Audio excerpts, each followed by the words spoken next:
Oh my God. I love having a mixed crowd, man. And like I was saying, I married an Indian woman and woo.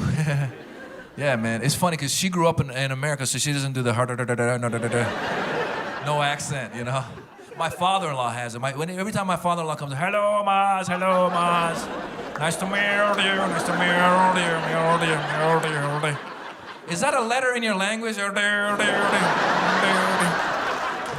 Sounds like he's playing the santur. Nice to meet you.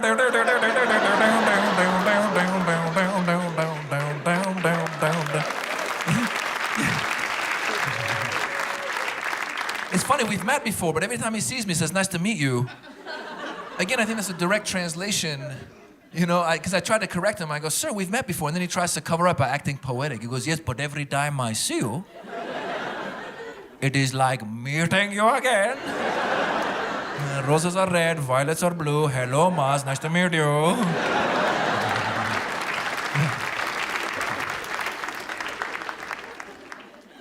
So I'm Iranian. My wife is Indian. Our nanny is Guatemalan. Our kids are confused. They don't know who is who or what is what. I swear to God. Like, they spend more time with the nanny than they do with us. Like, I think that they think that the nanny is their mother, me and my wife are the nannies. I swear, my son's 3.5 now. Every night when the nanny's leaving, he's got a Guatemalan accent when he talks. Once he's leaving, adios, mama.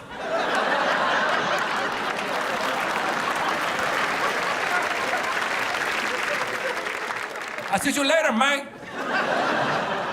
I'm gonna hang out with you two losers again. Adios, mama. His name is Dara, which is a Persian name, Dara, but his Spanish is better than English. The other day I go, Dara, come here. He went the other way. I go, amigo, venga. He came. He's like, what you want, fool? What you want?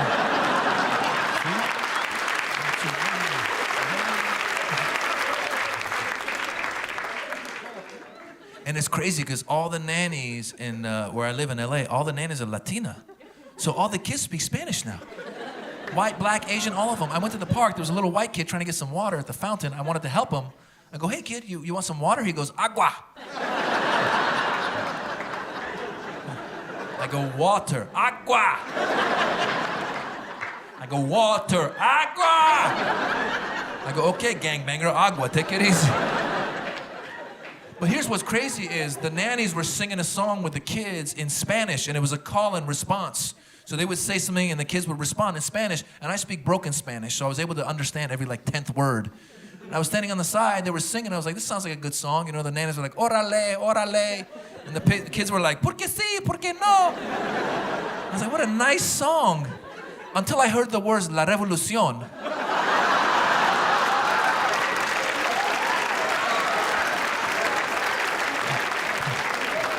Which means the revolution.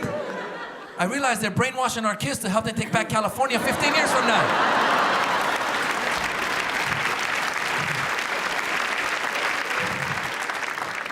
And I went up to the nanny, I'm like, what's this song about? Don't worry, senor, have some agua, relax. I have to talk to the soldiers, I mean children. Porque sí, porque no. So my mom had an accent in that joke because, as you guys know, like I said, I'm Iranian and my wife is Indian, all right? So are there any Indians tonight? There we go. Thank you, all 3, 4, 5.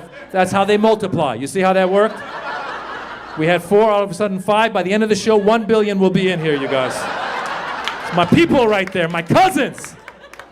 So guys, check this out. I'm Iranian, my wife's Indian. All right, now I got a theory. Who else here is in a mixed relationship? There you go. What's the mix? What do we got? Black and white. Thank you very much, sir. He looked at me like I'm so stupid. He goes, asshole, black, white.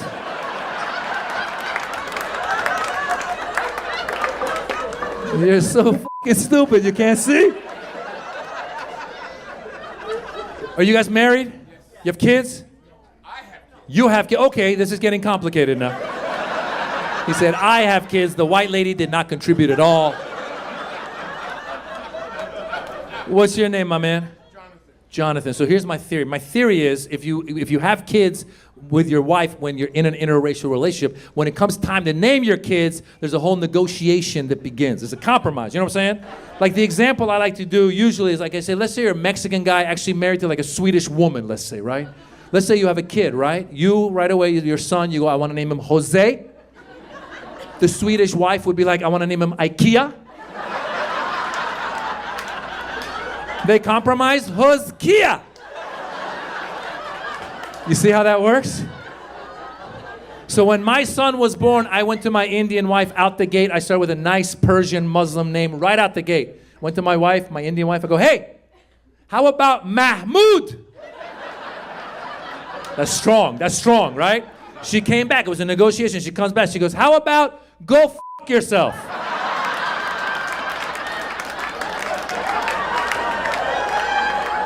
I said, is that a very common Indian name?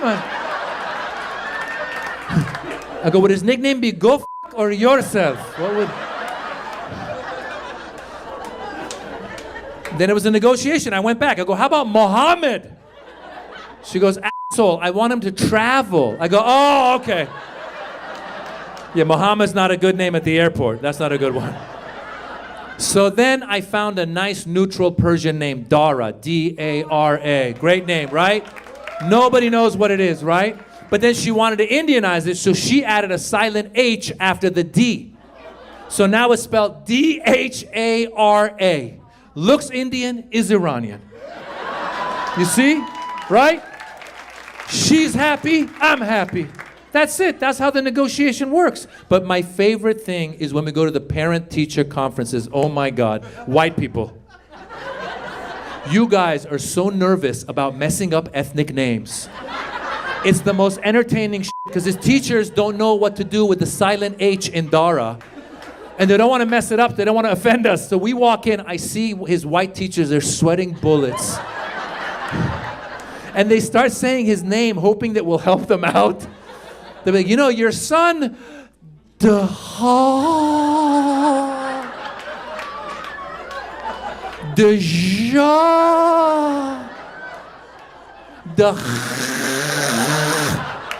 go, there's no cha. Where'd you see the cha? The H is silent.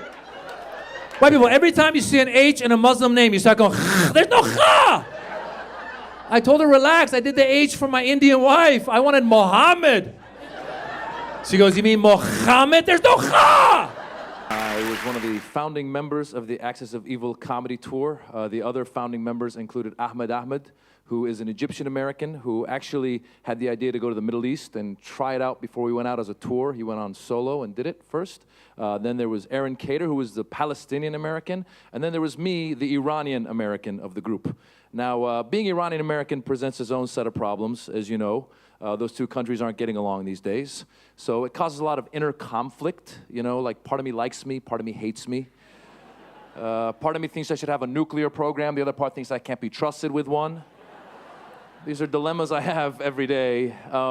But I was born in Iran. I'm now an American citizen, which means I have the American passport, which means I can travel.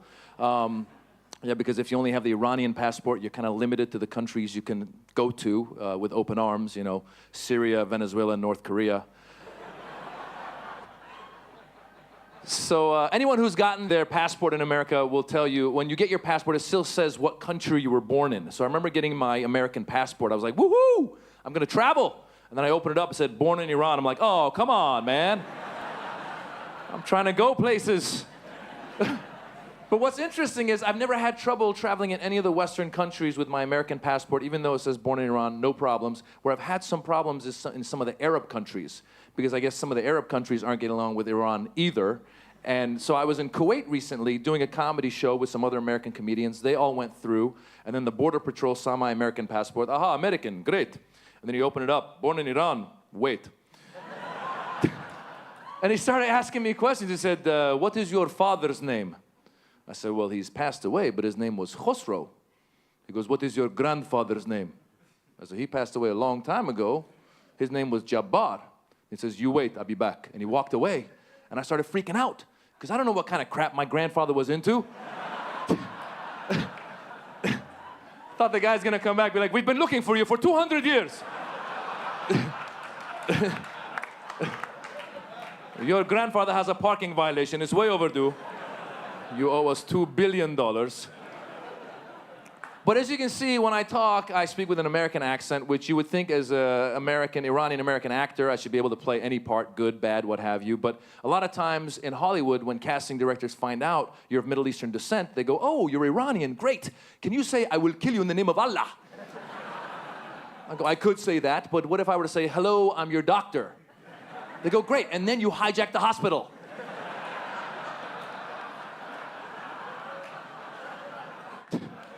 Like, I think you're missing the point here.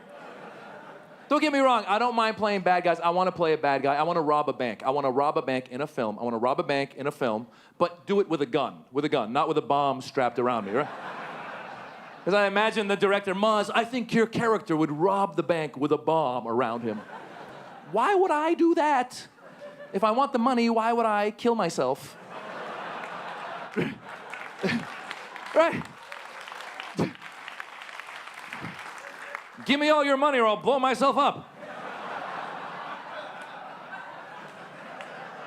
Well, then blow yourself up. Just do it outside, please. But the fact is, there's good people everywhere. That's what I try and show in my stand-up. There's good people everywhere. All it takes is one person to mess it up. Like a couple months ago in Times Square in New York, there was this Pakistani Muslim guy who tried to blow up a car bomb. Now, I happened to be in Times Square that night doing a comedy show. And a few months before that, there was a white American guy in Austin, Texas, who flew his airplane into the IRS building. And I happened to be in Austin that day doing a stand-up comedy show. Now, I'll tell you, as a Middle Eastern male, when you show up around a lot of these activities, you start feeling guilty at one point. I was watching the news, I'm like, am I involved in this crap?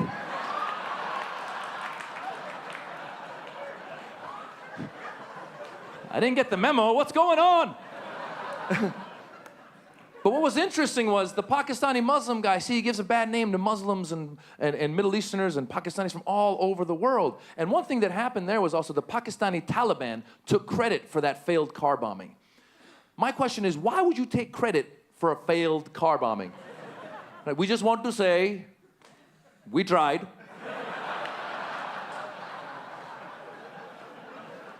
And furthermore, it is the thought that counts.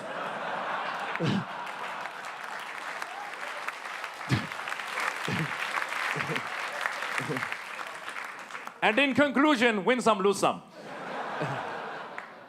But what happened was when the white guy flew his plane into the building, I know all my Middle Eastern and Muslim friends in the States were watching TV going, please don't be Middle Eastern, don't be Hassan, don't be Hossein. And the name came out, Jack. I'm like, woo! That's not one of us. But I kept watching the news in case they came back. They were like, before he did it, he converted to Islam. Damn it! Why, Jack? Why? But the fact is, I've been lucky to get a chance to perform all over the world. And I did a lot of shows in the Middle East. I just did a 7-country solo tour. I was in Oman, and I was in Saudi Arabia. I was in Dubai. And it's great. There's good people everywhere. And you learn great things about these places. I encourage people always to go visit these places. For example, Dubai, cool place. They're obsessed with having the biggest, tallest, longest, as we all know. They have a mall there, the Dubai Mall. It is so big, they have taxis in the mall. I was walking, I heard beep, beep. I'm like, what are you doing here? It was, I'm going to the Zara store. It's 3 miles away. Out of my way, out of my way, out of my way. And what's crazy, there's a recession going on, even in Dubai, but you wouldn't know by the prices. Like in Dubai, in the Dubai Mall, they sell frozen yogurt by the gram. It's like a drug deal. I was walking by, the guy, psst, Habibi, my friend. You want some frozen yogurt? Come here, come here, come here.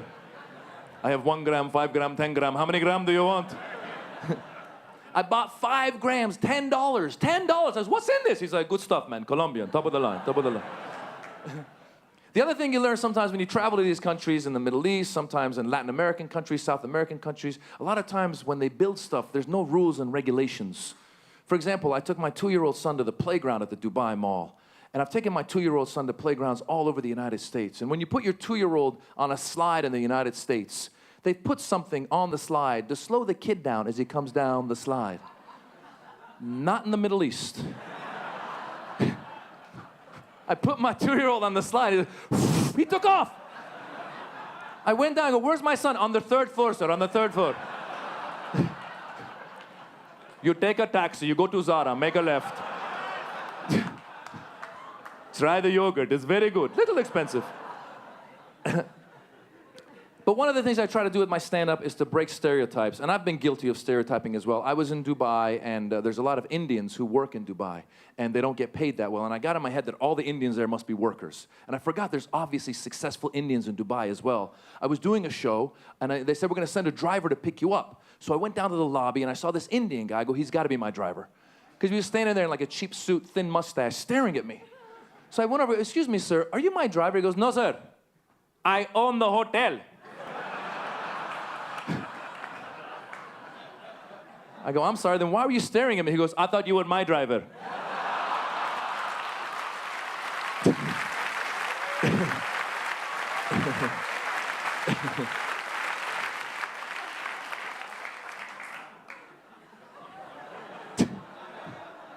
I'll leave you guys with this. I try with my stand-up to break stereotypes, present Middle Easterners in a positive light, Muslims in a positive light, and I hope that in the coming years, more film and television programs come out of Hollywood presenting us in a positive light. Who knows, maybe one day we'll even have our own James Bond, right?